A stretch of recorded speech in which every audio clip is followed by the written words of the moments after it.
Assalamualaikum warahmatullahi wabarakatuh. How are you today? Alhamdulillah, excellent. Allahu Akbar. Yeeha. On these occasions, please allow me Nidaul Muawwanah and my partner Iin Nur Indah R to present material on the development of thematic teaching material in elementary school. Have a good watching.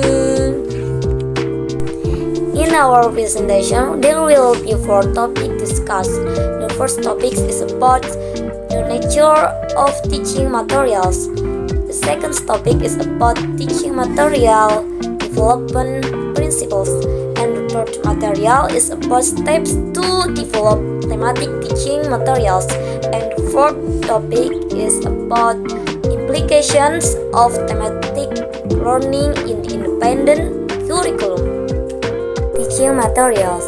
Teaching materials are something that used by teachers or students to facilitate the learning process. The form can be in the form of reading books, workbooks, or EKS or broadcast. It might also be newspapers, digital materials, food package,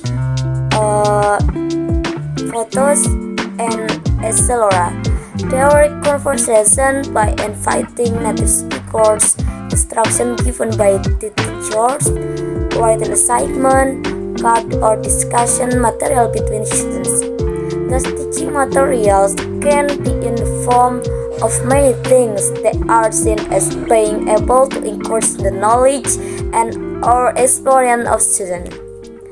In a learning activity, the use of teaching materials is able to make several important contributions, namely make content or subject matter, reduction the occurrence of misperception in the learning process, and the third is increase individual learning interest, and the fourth is improve memory or retention of important aspects of content or subject matters.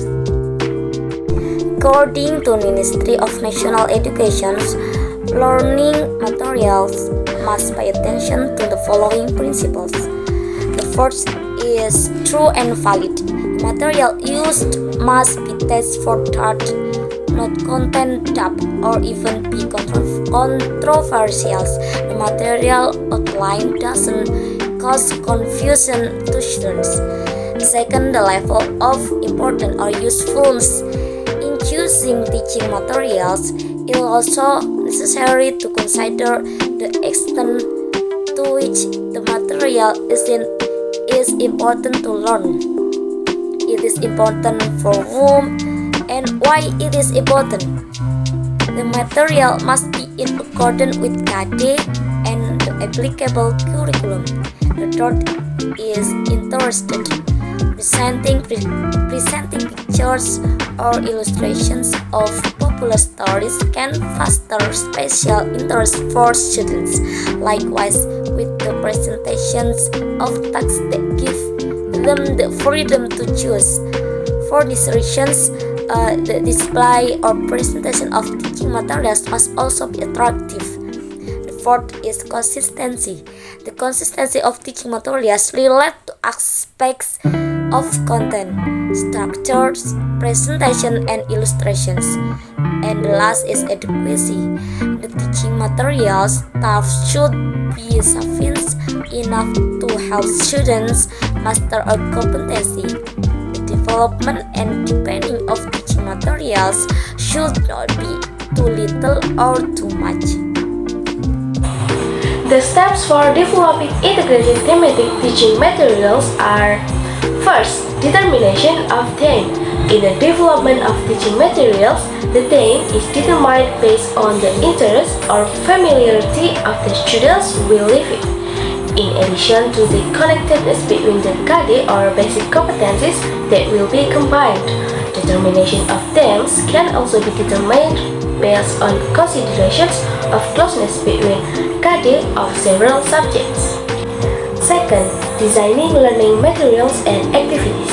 learning materials and activities that are designed must be coherent and logical. This means that the material must be in accordance with everyday circumstance and make sense. To determine a coherent and logical sequence, it is necessary to determine in advance the material or basic competencies that should be placed in the first, second, third, and so on. The third is gather reference sources. This stage is no less important in order to get the right material and activity development materials. The reference sources in question are in the form of concept, reading or literature, and pictures. And the last is development of learning materials and activities. The development of teaching materials per them begin with general illustrations and narration of the application of the theme in everyday life. In this section, it can also be accompanied by an invitation for students to see the phenomena around them. Okay, next is what are the implications of concept of Merdeka Belajar or freedom of learning in implementation in elementary schools? The first is the simplification of the curriculum. The main objective of simplifying the curriculum is to make the curriculum more relevant so that the competence of educational graduates is in accordance with the demands of the times, now and in the future. The simplification of the curriculum must be future-oriented and visionary, which is increasingly disruptive in all walks of life. Second, the holding of national exams. So far, national exams have been perceived as difficult by schools, not only for students, but also for teachers. Schools spend a lot of time preparing for national exams, especially ahead for their implementation. Even carrying out educational practice in accordance with the curriculum alone is a heavy burden, let alone achieving national standards as learning success. According to the decree of the Minister of Education, the national exam was removed and replaced with a competency and character assessment. Okay, and the third is simplification of lesson plan or RPP. If the previous lesson plan consisted of 10 till 13 components, then in Merdeka Belajar or independent learning, it is changed to only three components, namely learning objectives, learning activities, and learning assessment. This policy is really very much in favor of teachers who have long been burdened with making many pages of lesson plan. However, if the lesson plan is only one page, then even the teachers are not sure they can make it well without understanding the essence of the lesson plan. Furthermore, since that the purpose of preparing lesson plans is to provide opportunities for teachers to plan interactive learning, to design learning according to student needs, and to facilitate the implementation of the learning process, and to facilitate the implementation of learning evaluations.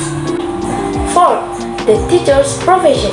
The teacher as a profession that has been recognized as the key to education and learning remains a strategic and important factor. The teacher is no longer the only source of knowledge, but as a partner who, together with students, seeks and discovers knowledge. However, the teacher is assumed to be more prepared.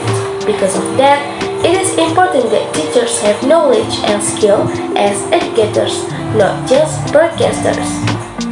The implications of the concept independent learning or Merdeka Belajar in curriculum development, especially curriculum implementation in elementary schools, include purpose, flexibility, and usability. Related to goal orientation, independent learning or Merdeka Belajar will be a goal-oriented process. The standard of learning achievement is very clear in the 2013 curriculum. However, it is the way to achieve the standard that is related to the teacher, so that the teacher develops an interaction pattern that is in accordance with the condition of each class.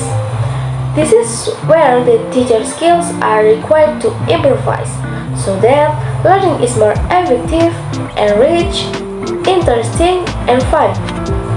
In the context of flexibility, when carrying out independent learning or Merdeka Belajar, the teacher can flexibly choose and determine the strategy or method used. But when the learning process encounters obstacles with a sense of independence and creativity, the teacher can seek and choose other strategies or approach to achieve goals. In terms of usability, when teachers and policymakers plan the curriculum, according to Minister Nadiem Makarim, it must be filtered with one question: what is the use of this for students in the future? So, when the teacher prepares the lesson plan or RPP by including core and basic competencies, make sure the teacher thinks about its use for students in the future. This means that teachers don't just prepare lesson plans as a ceremony, but always think about the benefits for the students' future. Okay, that's the presentation of our book. If you have any questions, please write in the comments column. We think that's enough. If there is more or less, we apologize. Thank you. Wassalamualaikum warahmatullahi wabarakatuh.